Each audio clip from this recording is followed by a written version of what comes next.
Voilà pour le sujet.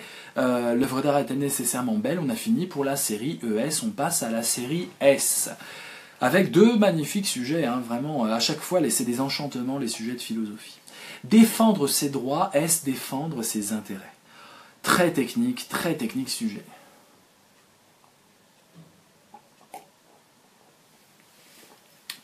Alors, défendre ses droits, est-ce nécessairement défendre ses intérêts? Il n'y a pas de nécessairement. Défendre ses droits, est-ce défendre ses intérêts? Alors, on sent bien qu'il va falloir répondre non, là aussi, c'est marrant, vous avez vu, tous les sujets nous poussent à répondre non. C'est peut-être le nouveau parfum de l'époque macroniste, il va falloir qu'on soit contre les institutions, contre les partis en place, voilà, toujours pour provoquer le dynamisme dans une logique capitaliste extrême. Je ne sais pas, mais en tout cas, ceci dit, ils n'ont peut-être pas été choisis sous l'ère Macron, mais sous l'ère Hollande. Je ne vais pas ouvrir le débat politique avec vous. Défendre ses droits et défendre ses intérêts, on suppose que les gens diront non, même s'ils ne comprennent pas la question. On a l'impression qu'il y a deux choses différentes, et on nous dit, est-ce que c'est la même chose? Donc forcément, c'est non. Alors défendre ses droits et défendre ses intérêts, première partie, on va répondre un non massif, hein, un non vraiment frontal. Défendre ses droits, c'est défendre ses droits au niveau légal. Voilà, le droit de vivre, le droit d'avoir un logement, le droit d'avoir un emploi, le droit de ne pas être discriminé, ça c'est de la défense de droits. Et je dirais, la loi nous protège pour qu'on puisse ne pas être lésé dans ses droits. Mais nos intérêts, c'est plus compliqué. J'ai tout à fait intérêt à gagner plus d'argent que le voisin. J'ai tout à fait intérêt à ce qu'on parle de moi. J'ai tout à fait intérêt à ce que j'ai des faveurs et je récolte des avantages. Et ça, c'est pas du tout dans l'ordre de la loi. Donc évidemment non. Défendre ses droits et défendre ses intérêts, c'est des choses totalement différentes. D'ailleurs, c'est pour ça qu'il y a du lobbying, de la communication d'influence. Il y a des groupes de pression, des groupes d'intérêt qui veulent directement s'adresser aux politiques pour leur vendre ce que leur compagnie ou leur groupe de pression préconise. Ça peut être du tabac, ça peut être du sucre, ça peut être n'importe quoi, c'est-à-dire ça peut être de la pollution, vous savez. Il est dans l'intérêt, par exemple, de ceux qui vendent de l'essence, d'acheter des scientifiques qui vont nous dire que finalement il n'y a pas de pollution.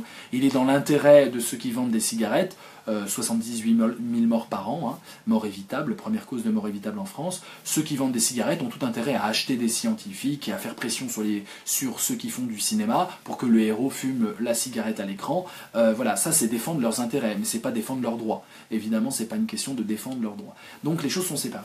Deuxième partie, on va répondre oui, c'est la même chose. Oui, c'est la même chose en fait. Et là, Rousseau nous aide encore une fois avec son contrat social. Finalement, j'ai tout intérêt à être dans la justice et à être dans la légalité. Et donc à chaque fois que je défends mes droits, je défends mes intérêts dans le sens de mes intérêts citoyens. C'est mes intérêts citoyens. Et donc, je ne dois pas justement défendre mes intérêts corporatistes. Je ne dois pas vouloir m'excepter du corps social et rouler pour ma pomme ou rouler de façon corporatiste pour ma profession, etc. Je dois être un citoyen intégré à la communauté républicaine, et donc je dois à chaque fois défendre mes droits, mais défendre les droits des autres également. Et donc là on peut dire tout simplement, on peut parler de la lutte antiraciste par exemple, je peux très bien en tant que blanc défendre le racisme anti-arabe ou anti-noir, je peux très bien le défendre au nom de l'humanité, au nom de l'idée que je me fais de l'humanité.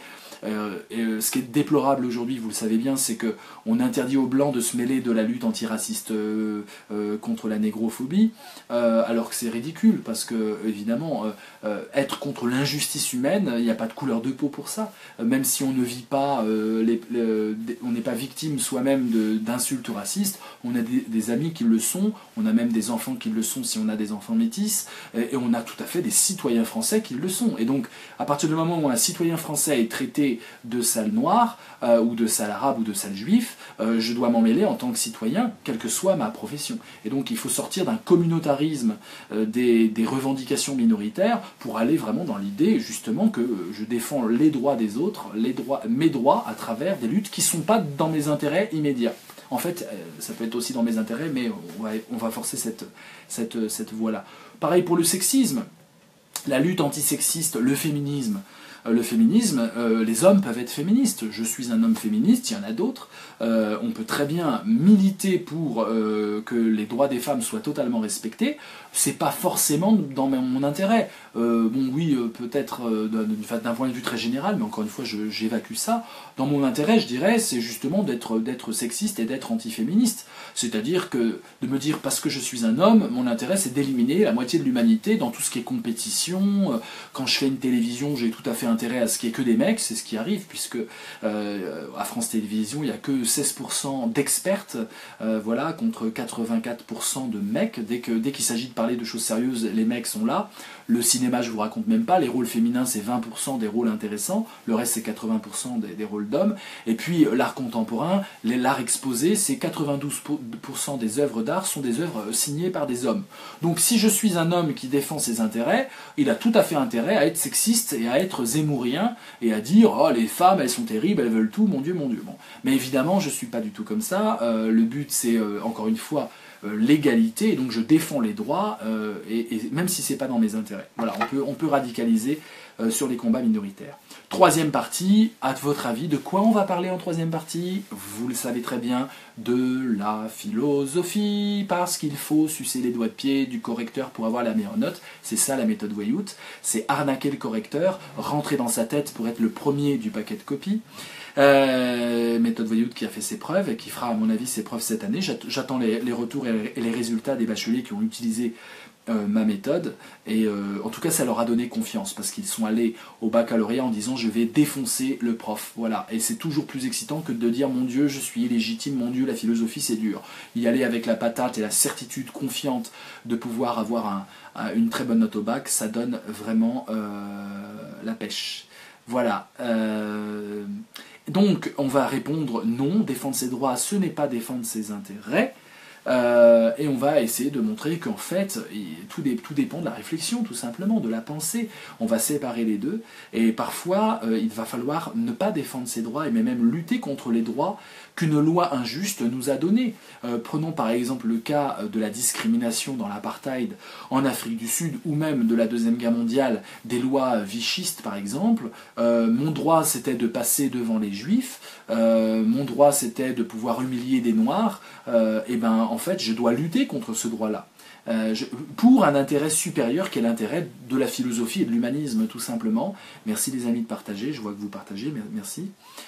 Et donc je dois évidemment réfléchir, penser du point de vue de la loi universelle. On peut parler de Kant, l'impératif catégorique de Kant fait en sorte que quand tu décides de quelque chose, eh ben tu étends la maxime de ton action à l'universel.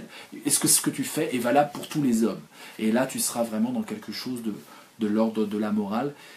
Sinon, si c'est juste pour ta pomme, franchement ça ne fonctionne pas. Merci tout le monde de réagir. Voilà, on finit la série S par le dernier sujet de la série S.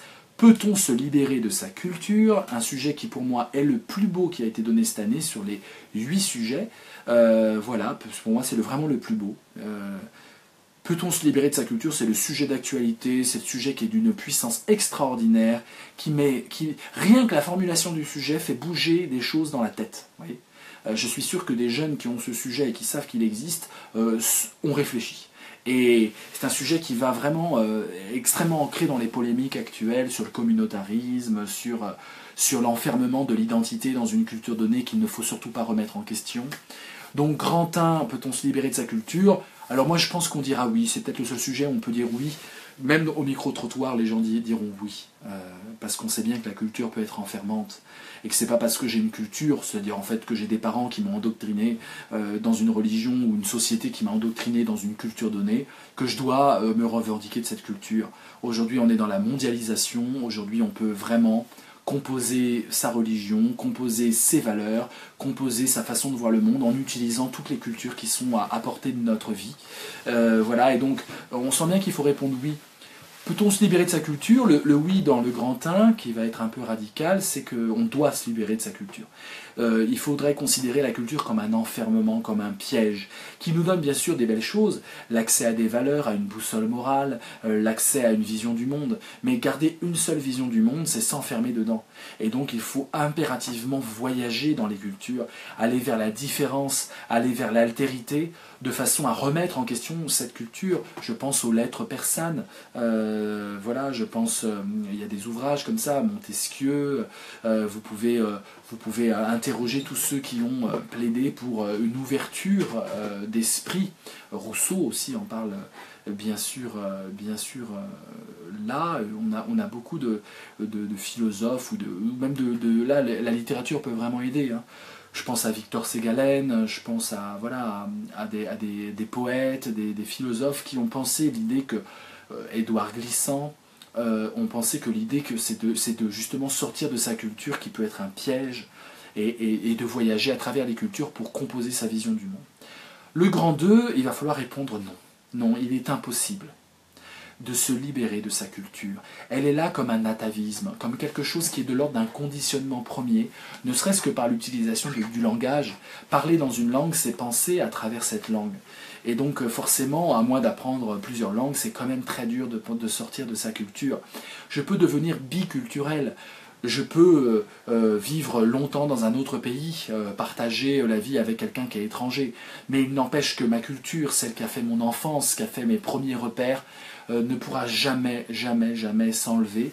Elle est indélébile, elle est inscrite en moi comme le premier marqueur qui me permet de penser le monde, de voir le monde, de dire le monde, et je ne peux jamais vraiment m'en libérer. Et donc c'est assez passionnant de voir que, et c'est assez pessimiste, mais c'est beau de plaider là-dessus en grand 2. Et puis, je dirais même que toute liberté passe par ma culture. L'idée même de se libérer, là je radicalise l'antithèse, l'idée même de se libérer, c'est par la culture que je le trouve. Donc si la culture est un vecteur de libération pour l'individu, comment puis-je me libérer de ce qui me libère? Vous voyez, c'est pas possible. Voilà, à moins d'adopter effectivement une culture totalement étrangère, mais quelque part, c'est finalement mourir à soi-même et renaître. Quand je cesse d'être français pour devenir, je sais pas moi, américain, très vite il s'agit d'oublier ce que je suis et de renaître. Et donc, quelque part, je ne me libère pas de ma culture, j'adopte juste une nouvelle culture de façon un peu non réfléchie et fanatique, et je m'enferme à nouveau. Toute culture est un enfermement qui me permet de me libérer de tout sauf d'elle-même. En troisième partie, on répond bien sûr oui, mais. Et à votre avis, de quoi je dois parler dans cette troisième partie qui va culminer dans le grand 3 petit c? Je vais parler évidemment de la philosophie. Je vais parler de la philosophie en disant que peut-on se libérer de sa culture? Oui, par le questionnement critique, par la pensée, par l'autonomie de la pensée, sortir des tutelles, dit Kant, essayer de s'approprier la réflexion pour remettre en question sa culture. C'est finalement s'en libérer au sens où je vais pouvoir la relativiser, je vais pouvoir prendre des distances, prendre des choses qui sont bien dans ma culture, mais rejeter ce que je juge par ma conscience et par ma raison être rejetable, non nécessaire. Et ainsi va le progrès de la culture. Une nouvelle génération critique, philosophe, va remettre en question la culture. Ça fera scandale, il y aura la guerre des anciens et des modernes, mais ça fera aussi avancer la culture. La culture est vivante, comme une langue est vivante. La nouvelle génération utilise des nouvelles expressions et elle fait avancer la culture. La culture, c'est pas quelque chose de statique, de donné, de figé, de monolithique, c'est quelque chose de dynamique, c'est quelque chose de vivant, et c'est que en m'en libérant que je la fais avancer.